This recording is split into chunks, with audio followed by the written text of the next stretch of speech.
So, hello and welcome back to another episode of EU4. We're of course playing with the Anbennar fancy mod as Isobelin, as we finally reached a point where we can discuss slavery.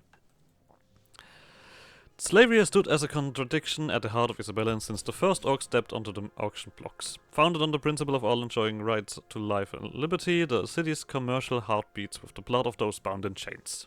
A generation ago, their half-orc children could only hope to rise to the level of gardener or longshoreman, whereas now they may be the greengrocer or even the harbor master. Yet their kin pass by their docks and storefronts shackled and doomed to lives of misery and servitude. The question has grown in volume, from whispers in the taverns of the Bridge District to the headlines of the Lady Tribune. What is right and what is wrong? The right to liberty or the right to profit? So, the green tide is generations gone in an ocean away in lands long beset by woe. We hold out our charter as a beacon to those who live in those lands. Our city swells with their masters yearning for liberties enshrined within and dreaming of a life unbound. It is swollen too with another class who cannot dream those dreams and whose life is nothing but bound, shackled, whipped and chained. Slavery has been a paradox for Isobelin since the charter was written as a tenuous compromise between two groups pursuing different parts of Lady Isobel's dream.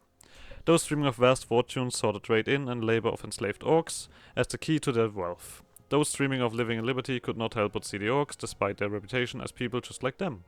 Hence the charter enshrines the rights of those born on Isobelin soil, or coming to it of their own will, while it gives no rights at all to those arriving against their will. The compromise has masked a growing tension. Growing with it has been a community of freeborn orcs and half-orcs who have begun to organize and agitate for the enslaved brethren. Rhetorical questions have become polemics, which are now calls to action. A recent editorial of the Daily Tribune states it bluntly: one cannot own a person. We can just say, fuck it, be free, which is gonna add a lot of minorities. We can maintain the status quo, or we could just go full on an orc is not a person. Holy shit. That would give a lot of money, but we are brethren of liberty. We are adding orcs everywhere. So, this one's gonna take a while. What is this? Oh! This literally says, rebellion. Good to know. So we literally are supposed to be a rebellion.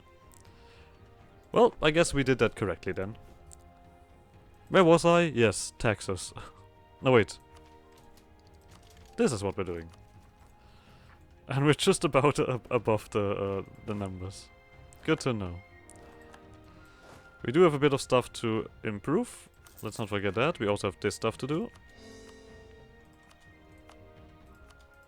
So, now we should be once again at our limits. But centers of trade need to be upgraded. Wherever they are. Oh, we're not doing that. Well, it's the only one. No, technically, actually, why were we not doing that? That's easy enough. Ah, there was still slaves around. Well, I guess we slowly but surely turn into the good guys. With our ways. A general is left. We do have two more. Let's do one more here and one more here. And give whoever is missing. There we go, you.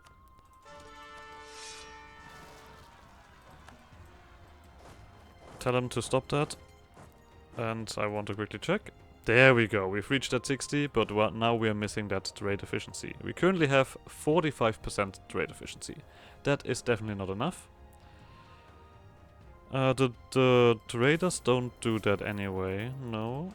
So I need to get trade ideas, which give in itself 10%? Jesus, we need 25%? That's a lot. Where am I getting all of this trade efficiency from? We need like still 30%. None of you give me it, alright? Nope, that's production efficiency.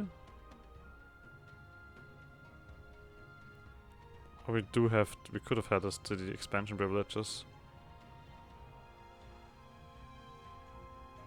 Grand control over coinage, no.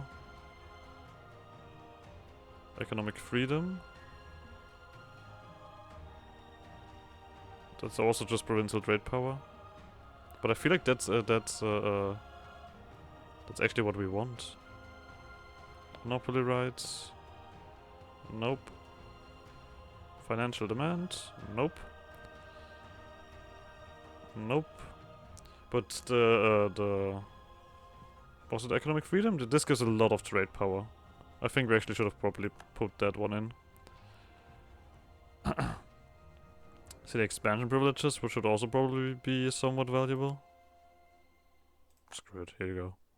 I mean, it still doesn't solve my problem, of course. We could, of course, go for a trader and hope that he gets the event.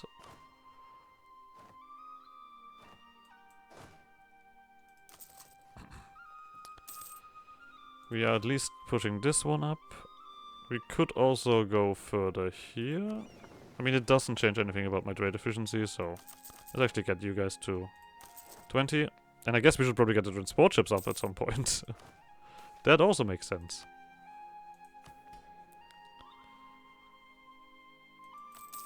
I mean, we don't really care about absolutism either way. We're still pushing all of that into the right direction. We are getting swarmed with these events. How do we do that? I mean, I feel like I should wait for the trade ideas anyway, before I even attempt that. I guess we could get a policy. We don't have one yet, but as soon as we get trade ideas, we should probably get a policy that does things correctly.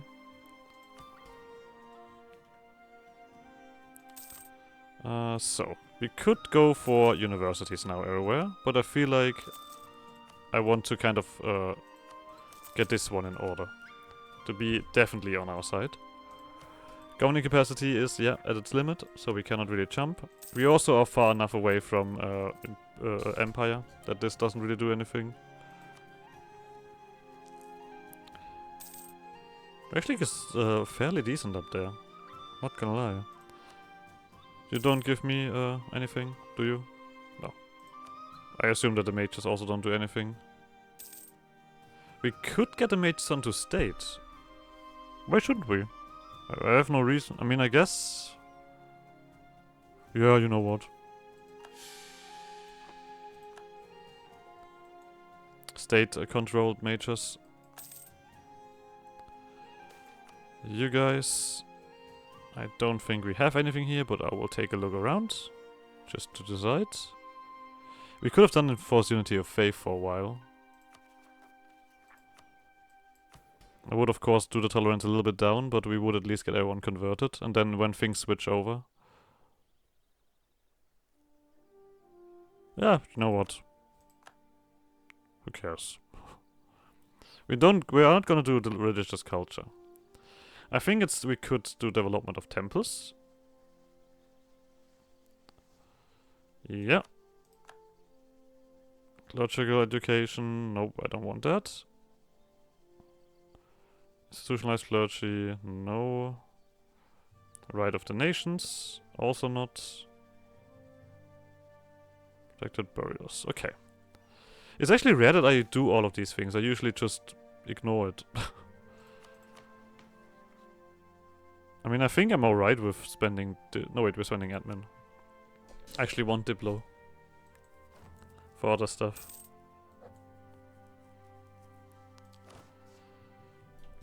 We've done our part.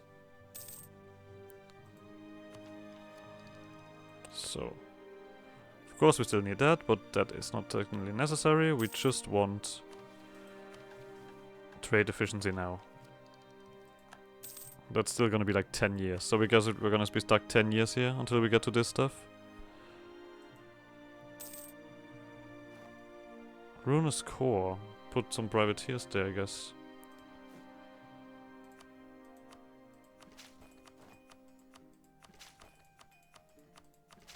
Just make sure that we still are doing this. I think we can go a little bit down. So. Just making sure that the rate is still very dominant around here.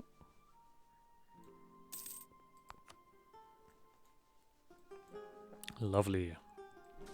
Eventually we will deal with Maliander, but not today. I mean, this is also nearly done. Planter's loyalty is 65. I guess we can do this with a quick sale of titles. We are working a lot with our estates in this one, aren't we? So how's this looking? You guys are doing alright now? Yep. We're once again losing our great power status.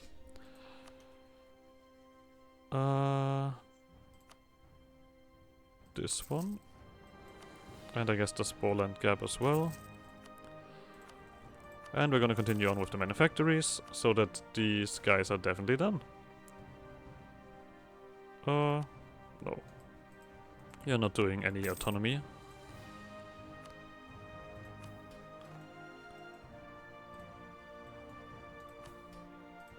Age of Witch Kings. Ooh, absolutism now. We are gonna have so much of that. Do we actually have anything here? No, nothing at all. I guess universities we could do. But there's like literally nothing that we want. This is not our age. This is just funky. Poison for the mind. I mean, we didn't have much coffee to begin with, as far as I remember. So... upgrade these boys, and then upgrade these boys. There should be a few of those available. Military again. Don't mind if I do.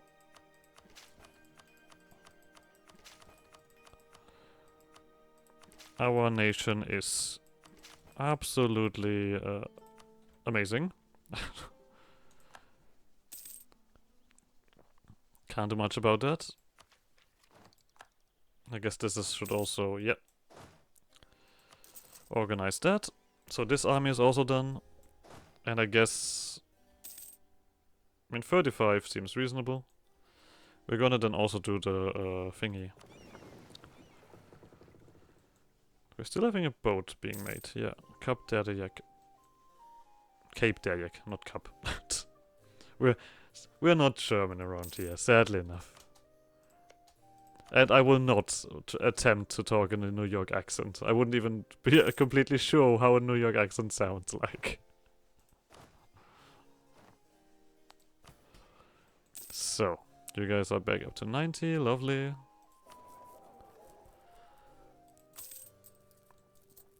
Wondering if I should actually try to take this early. It would be such a waste of admin points.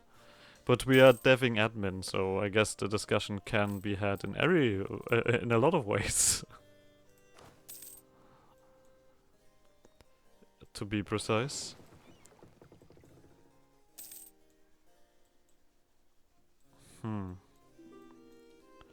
I hate that there's still so much open space around here. I'm actually surprised how little Laurent's doing. Laurent should be like really strong. And Tonnerre still exists. 45 development. Still bigger than Isobelin, actually. Port Isabel. Right? Port Isabel is not that big. 43. Damn. So that should be it. There's something. Nothing here. I guess it's time that we actually build universities. Feels fair.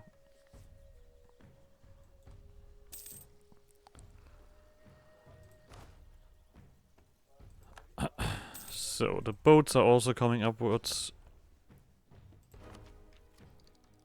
I'm not doing that. Maybe like 5 years ahead, but like not like this full push.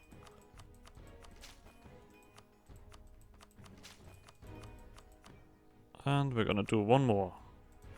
We're running out of things to click here anyway. We should also be beyond that already. Yep.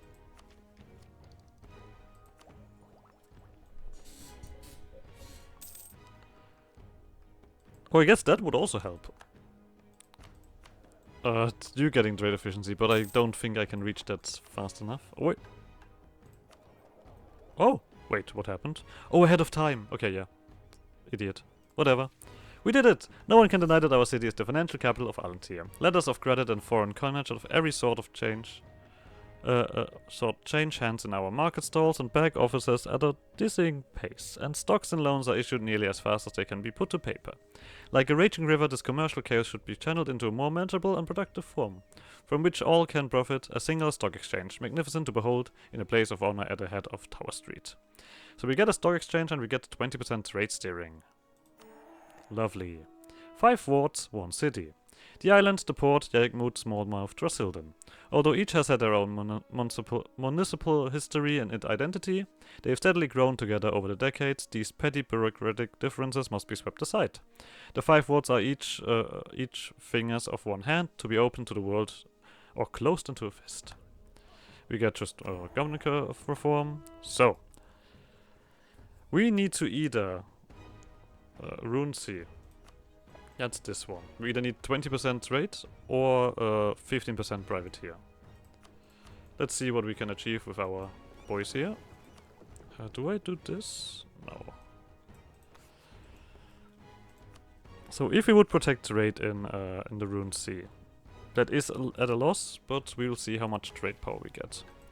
So you guys just need a dock and a marketplace in Drasilden. I have not done that yet. Well, I guess I didn't. Here you go. Next thing. Yerkmut needs a mage tower. Well, let's build a university. Oh, wait. So. Oh, we need to actually do this. There we go. And this one, Smallmouth, needs a temple, a barracks, and 12 base tags. A temple and a barracks. We have a temple, we don't have a barracks. Alright. Going along. Let's wait for a monthly tick. There we go. The Daran and Kalasani trade companies, as well as the self-governing militarized branch of the Astra Bank, lay claim to numerous island and trading posts across the Rune Sea, draining the Trollspear in North Alantir of its wealth. To secure our rightful place of financial dominance, these middlemen of Canorian commercial interests must be dispatched. We get some trade there, we get trade dispute against all of these. Sestemark, subsidized income at least 60%. Wait, subsidized income at least 60%. Maliant, subsidized income at least 60%. So we need to force these guys to take for operations. I assume is what that means. Because I see no other way how... no, wait, we need to subsidize... oh, okay, yeah, I get it now. We already have this. We can do this. And we need to... okay, whatever. We get these trade disputes for 100 years. What do we do with those? Really? We could force them to give us that rate, but... oh, whatever. We'll see if we make use of it. So I don't know how much money these guys get, which is a bit bad. But for now, let's get oh, trading cargo. Lovely. We don't really need it, but we'll take it. We will take just some free development. The mage tower is gonna take a while. And this, of course, needs a bit more. Oh, well. You are nearly done. I think we need nothing else. Oh no, the dog. The dog. Right. So, the Family Act. And now you need 12 base tax. And now we need the loyalty of the planters. We did also want to do this. This one needs a temple. Okay, forget it. Actually... we can do that. You need a dock. Let's do this.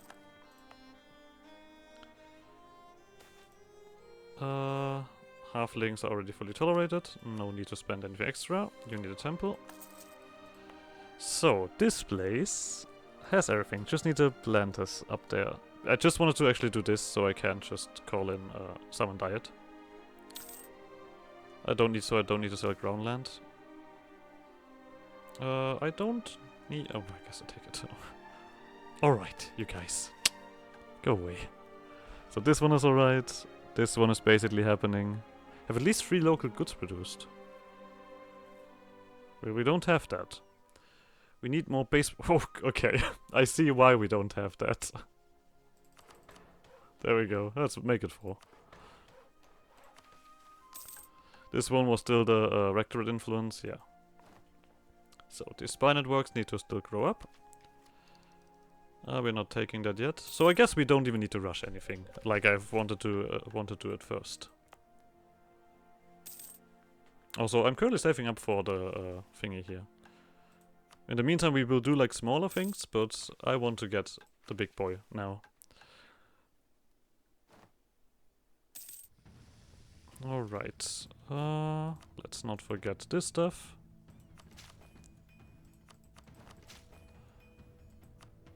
Oh, seems like something has reached a certain level. What is it? Oxys Pier. So, we have done that. Summon a diet. Proposal of the clergy.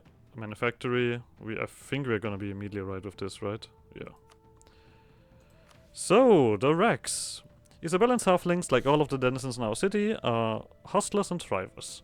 Some have reached the heights of wealth and prestige and have set their sights beyond cramped tenements of the stacks where their forebears first set up shop. They've begun settling into a suburban community near the aptly named Smallmouth, named for the many drying rags of their favorite tobaccos. Here they can remain close to the city but enjoy the county life of old with full pipes and full bellies.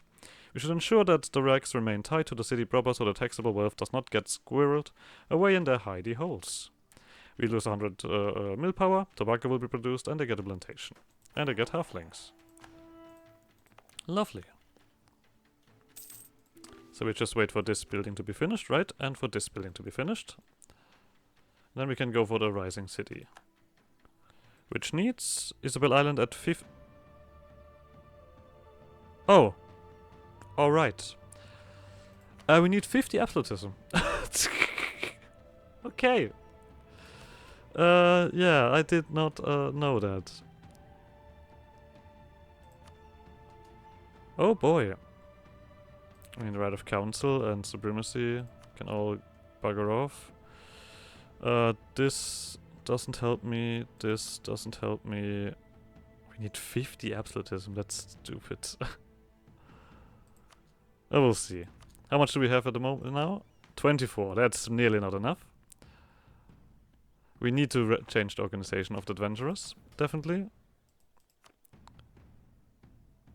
Let's put in the licensed adventurers. We can easily do this.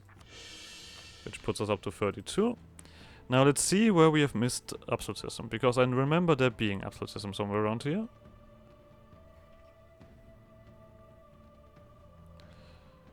Oh, we cannot kill that.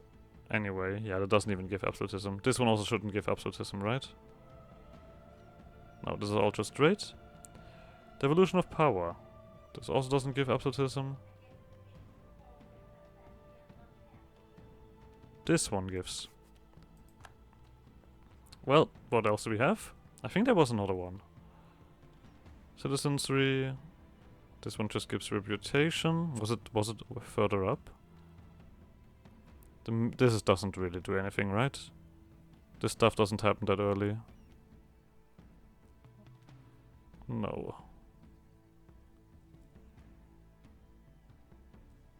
Okay. We're currently at 42, so we basically need... Oh, this is yearly absolutism. This doesn't give max absolutism. Do I need to... I think I will need to remove some of these. I mean, enforce unity of faith. The city expansion is nice. This one gives... Oh no, I think we're gonna get rid of that. And... This is development. Enforce unity of faith. We need to wait at this point anyway. For this to grow. So it's alright. We also need to get this one in, definitely. What do I need absolutism for? Just personally asking. I'm a republic. I don't agree with that at all.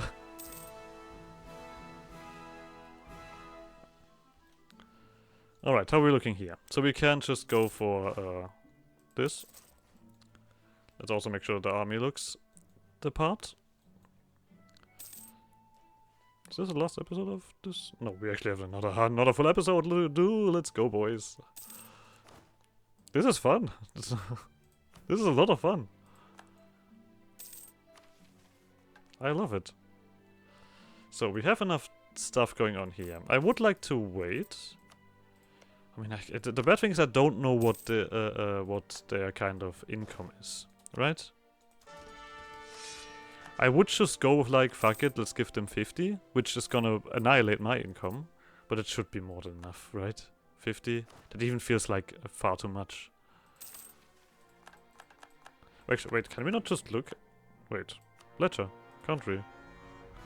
Country? Income. Oh, there we go. Now we're gonna look like that. Maliander and Sestemark. Sestemark makes 50.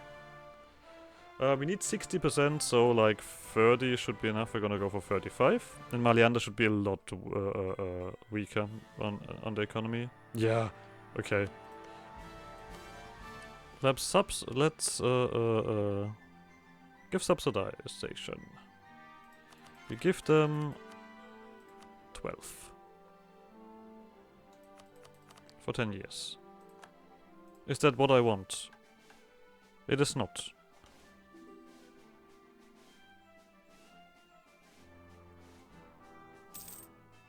It is not what I want. Huh.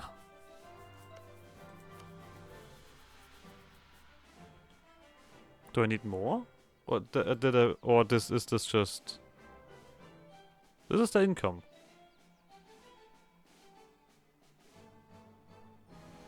Do I need... Now this is confusing me. I thought this is gonna be the correct... So, subsidize income at least 60%. Have a spy network of at least 20 from Isobelin. Both of these are correct.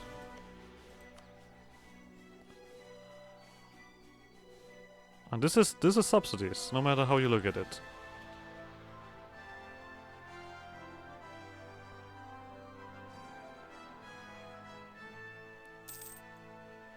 This is, do I need to do more? Do I need to do it longer? What if I do... Wait, it cannot be 60% of my income, can it? That makes no sense, because then I would have to do this twice. That's 120% of my income.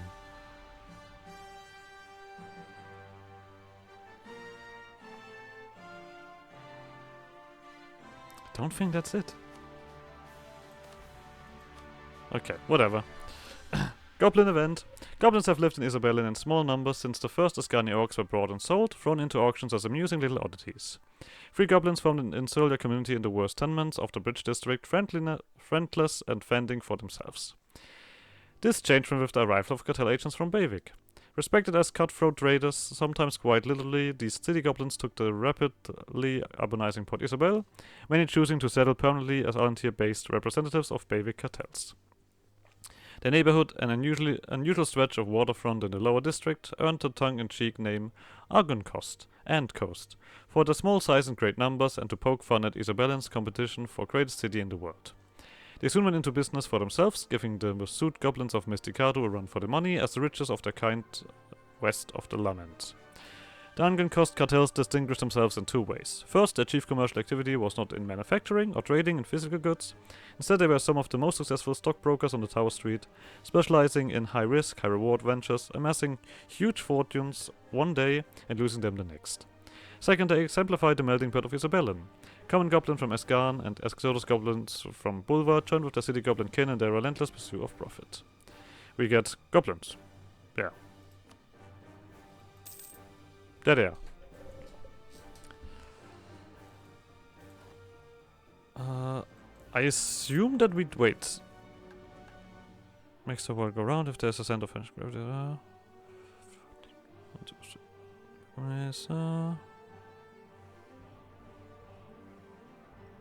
I've bought. Huh. Subsidized income at least 60%. It's a good question. We clearly did that already, but that was not what the game wanted me to do.